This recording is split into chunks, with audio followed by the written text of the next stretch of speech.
Do you want to know the secret in turning stress into a positive experience? Well, keep watching, and in the next 2 minutes, I'll help you do just that.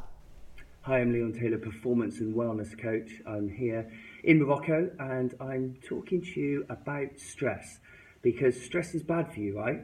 But I've also been told that stress is good for you. So I've been wrestling with this concept, and I've discovered that actually both statements are completely true.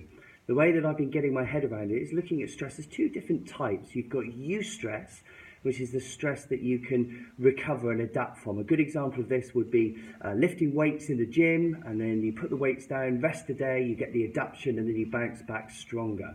Arguably a good stress. And then you have distress, which is, as it sounds, not very pleasant. This is where you feel you can't get away from it. It's overwhelming. This is where you start moving towards unwellness. Now, there isn't a clear objective list of, good stresses and bad stresses, ones to go for, one to avoid. And of course, when you look at a distressing experience, one person can go through the same experience as another and come out very differently. So what's going on there? I've got a couple of tips for you today, a couple of ideas for you to try when you find yourself in a stressful situation to prevent it from going into that distress. The first one is to change the way that you're looking at things, and the things you look at will ultimately change. A good example of this is a friend of mine recently lost her job, a very distressing experience for anyone.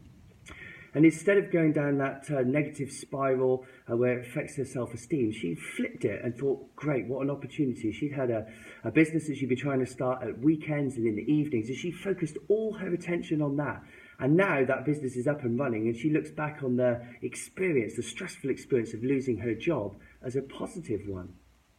The second tip is to take a breather, literally and metaphorically. So when you find yourself in a stressful situation, just by taking a step back and a few deep breaths, something as simple as that can disrupt that build-up of distress. And ultimately, you can take it a step further by factoring in some time away, a half day off, a full day off, a weekend away, to really take a breather and let things calm down. And the third tip is to give out hugs.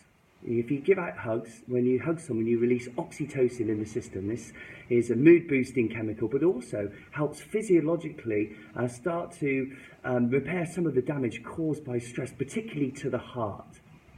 So there are 3 things for you to play with.